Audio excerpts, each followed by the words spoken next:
¿Sabías que México fue clave para evitar que el cacao desapareciera del planeta y, de paso, cambió el rumbo del chocolate en el mundo? Quédate con ganas de descubrir un dato poco conocido, al final que te va a volar la cabeza, porque no todos saben cómo ese fruto tropical que disfrutamos hoy casi se perdió. Piensa en el siglo XIX. México había heredado el cultivo del cacao desde tiempos prehispánicos, y aunque con la conquista otros países empezaron a probar esa delicia, en muchos lugares hubo crisis de producción o abandono del cultivo. Pero en México, gracias a un grupo de campesinos, investigadores y conservacionistas en el sureste, no solo mantuvieron vivos los cultivos, sino que los protegieron, documentaron y mejoraron. Eso garantizó que el cacao criollo, el más aromático y delicado del mundo, no desapareciera. Fíjate en Tabasco y Chiapas, donde muchas comunidades siguieron sembrando cacao en sistemas agroforestales.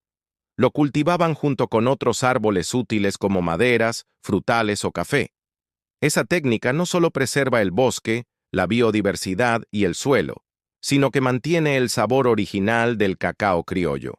Mientras el modelo monocultivo se llevaba al cacao de África y Asia, aquí la misma planta se criaba dentro de un ecosistema vivo que la protegería del olvido. Y de pronto, ese esfuerzo anónimo cobra fuerza internacional. En la primera mitad del siglo XX, expertos mexicanos empezaron a enviar muestras de caco criollo a laboratorios en Europa y Estados Unidos, los cuales descubrieron que no solo era sabroso, sino que tenía perfil genético único. Gracias a esos envíos conservados en bancos de germoplasma en Tapachula y Tonalá, hoy tenemos material de base para mejorar nuevas variedades resistentes a enfermedades sin perder aroma. México no solo conservó el cacao, lo legó al futuro como patrimonio. Ahora piensa en los chocolateros artesanales que hoy venden ese chocolate mexicano alrededor del mundo. Trabajan con comunidades y cooperativas que recibieron apoyo técnico de centros de investigación mexicanos. El sabor complejo que logran viene de esa raíz histórica de rescate y transmisión de técnicas campesinas.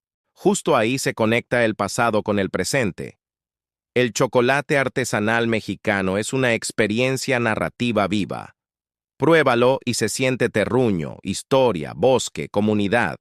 Ya no es solo cacao, es un capítulo entero de nuestra identidad en cada tableta o taza. Y ahora, el dato poco conocido que te prometí.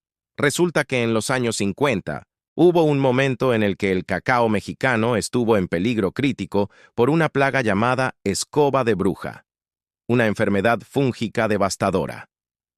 Organismos agrícolas internacionales propusieron arrasar plantaciones individuales para evitar su propagación. Pero el gobierno mexicano, junto con campesinos y científicos, decidió lo contrario: aislar las zonas afectadas y usar variedades silvestres resistentes como fuente de resistencia genética.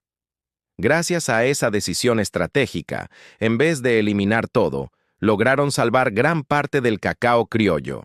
Es como si México le hubiese dicho al mundo: no voy a cortar todo, voy a salvar lo mejor y compartir la semilla para reconstruir. Ese fue el momento decisivo para evitar que el cacao original desapareciera por completo. En resumen, México salió al rescate del cacao más valioso del planeta, y con eso cambió el curso del chocolate. No fue solo un fruto ni una tradición más. Se convirtió en un vínculo vivo entre cultura, biodiversidad, ciencia y sabor. Si te gustó este viaje entre historia y chocolate, dime qué otro tema quieres que revivamos con sabor, curiosidad y verdad. Dale like, suscríbete, comenta, activa la campanita para más curiosidades contadas como deben ser en Te la cuento como es.